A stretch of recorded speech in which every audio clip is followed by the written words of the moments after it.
Assalamualaikum warahmatullahi wabarakatuh. Apa kabar adik-adik semuanya? Semoga kita pada pagi hari ini, pada kesempatan kali ini masih dalam keadaan sehat, walafiat, amin ya rabbal alamin. Baiklah, pada kesempatan kali ini kita akan membahas mengenai rencana pelaksanaan layanan. Sebelum kita melanjutkan rencana pelaksanaan layanan, alangkah baiknya kita berdoa terlebih dahulu. Berdoa, berdoa selesai. Baik, sebelum kita melanjutkan kegiatan kita pada pagi hari ini, sepertinya teman-teman ini masih kurang semangat.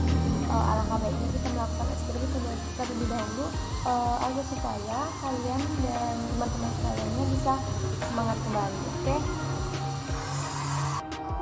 Kalau misalnya kakak bilang tepuk satu, begini, tepuk satu, begini. Jadi dia itu bermainnya ada tepuk satu, jadi seperti ini, tepuk satu, tepuk satu, tepuk satu, tepuk satu. Oke, kita mulai ya.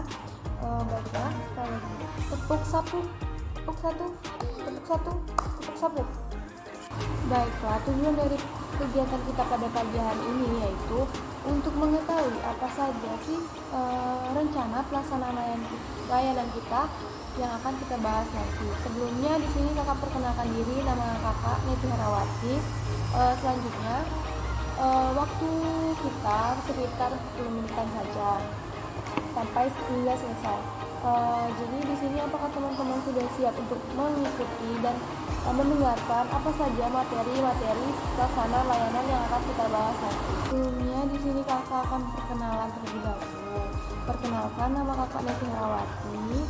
Jadi adik-adik sekalian, topik yang akan kita bahas pada kesempatan kali ini yaitu meningkatkan semangat belajar. Apa sih meningkatkan semangat belajar itu seperti apa, dan bagaimana cara meningkatkan semangat belajar, seperti misalnya dalam lingkungan kelas kalian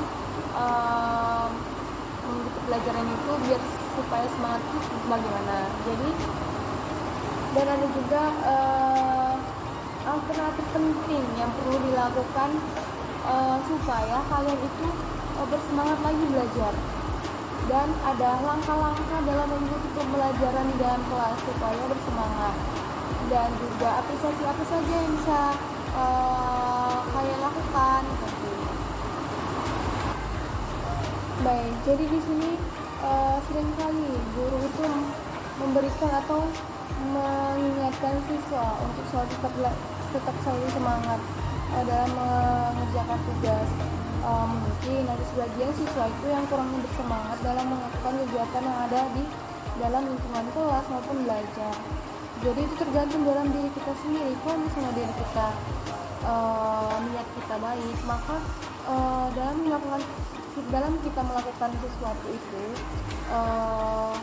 pasti bakal semangat giat kita itu untuk terus maju untuk melaksanakan pembelajaran apa saja yang harus dilakukan dalam kegiatan dalam kelas. Nah, itu kita bakal tumbuh perasaan semangat kita, apalagi kalau misalnya butuh support dari orang-orang luar maupun orang tua maupun guru-guru, pasti memberikan support yang semangat untuk kalian dalam mengikuti pembelajaran itu.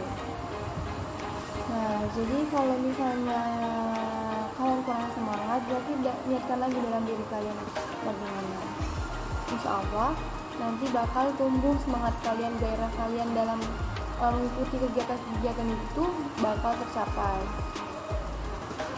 Jadi di sini sering sekali para guru dan orang dewasa yang mengingatkan kalian untuk melakukan selalu bersemangat agar supaya kalian itu belajarnya lebih tinggi lagi dan bisa menghasilkan hasil belajar yang memuaskan, sehingga itu tidak menyebabkan kalian merasa down ataupun lemah, lelah gitu kan. Jadi kalian harus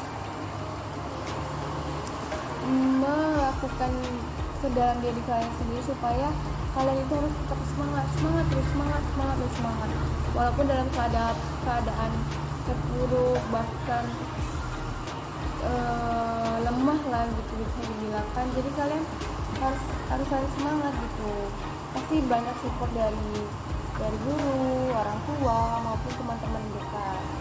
Jadi biar hasil belajar kita dapat memuaskan itu, alangkah baiknya kita butuh semangat dalam diri kita sendiri terlebih dahulu. Jadi alternatif penting yang dilakukan agar supaya kita bersemangat itu ada yang pertama yaitu ada sarapan pagi. Nah, karena apa? Sebelum kita melakukan kegiatan bersekolah pagi hari, nah kalian harus sarapan pagi terlebih dahulu supaya pikiran kalian itu tenang, damai, jadi tidak konsentrasinya itu bertambah dan juga energi kalian itu semakin bertambah juga. Jadi tingkat konsentrasi kalian dalam mengikuti pembelajaran itu tidak terbengkalai. Yang kedua yaitu ada tidur dan istirahat yang cukup. Nah, perlu diingatkan kembali, seringkali kita atau kalian itu tidurnya kurang teratur, jadi menyebabkan waktu pada saat kalian melakukan ke sekolah itu pasti merasa ngantuk, lemah gitu kan, karena kekurangan tidur. Dan hindari persoalan yang belum waktunya dipikirkan. Dan ada juga menyenangi guru lebih daripada pembelajarannya. Jadi di sini kalian itu harus berusaha menyayangi guru, berarti menyayangi pembelajarannya juga kalau sebaliknya kan. Jadi supaya kalian semangat belajar itu harus mencintai guru atau mencintai pembelajaran pada hari itu juga. Karena kalau misalnya kita membenci pelajaran itu, berarti kita pembelajaran semangat kita agar semakin berkurang. Tapi kalau misalnya kita mencoba untuk mencintai, menyayangi, insya Allah itu semangat kita makin bertambah. Dan langkah-langkah mengikuti pembelajaran di dalam kelas, yaitu yang pertama niat. Luangkan niat kita untuk dari rumah menuju ke sekolah itu berniat dulu supaya membulatkan tekad untuk mencapai ilmu. Jadi kita harus niat dulu bismillahirrahmanirrahim supaya kita sama-sama tujuan dan dimudahkan dalam proses pembelajaran yang ada di dalam kelas. Yang kedua yaitu ada konsentrasi. Konsentrasi di sini pemutusan pikiran kepada suatu masalah saja. Jadi di sini konsentrasi kalian itu sangat penting karena mengapa? Kalau misalnya kita tidak berkonsentrasi, maka penjelasan maupun pemahaman yang sudah disampaikan kepada guru itu bahkan itu tidak bisa kita pahami. Terus yaitu ada apresiasi. Apresiasi itu pengetahuan yang ada dipersiapkan untuk menerima hal-hal pengetahuan baru. Jadi begitu. Jadi nanti diapresiasi. Baiklah, yang terakhir itu apresiasi yang dapat dilakukan. Yang pertama yaitu membaca atau mengulangi pembelajaran yang sudah diberikan oleh guru, oleh guru. Jadi kalian bisa membaca atau mengulangi kembali karena supaya ingatan kalian itu bisa sampai ke dalam pikiran kalian.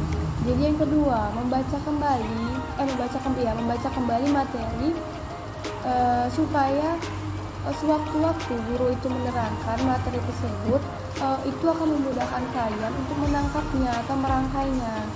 Dan yang terakhir, membaca buku-buku lain yang berhubungan. Jadi misalnya kalian hari ini pelajaran biologi, jadi kalian harus bisa itu membaca buku tentang biologi. Jadi sewaktu-waktu pembelajaran itu kembali lagi, jadi kalian masih ingat ini itu, jadi saling berhubungan. Jadi kalian bisa menjawab materi yang sudah diberikan pada proses pembelajaran pada hari itu. Baik, jadi itulah tadi penyampaian dari kakak. Apabila teman-teman ada yang ditanya, boleh ditanyakan. Tapi jika tidak, maka cukup sekian yang bisa kakak sampaikan. Lebih kurang kakak mohon maaf. Selanjutnya mungkin kalau masih ada yang ingin melakukan kegiatan tambahan, nanti kita bakal rencanakan kembali. Lebih kurang kakak mohon maaf. Wabillahi taufiq wal hidayah. Wassalamualaikum warahmatullahi wabarakatuh.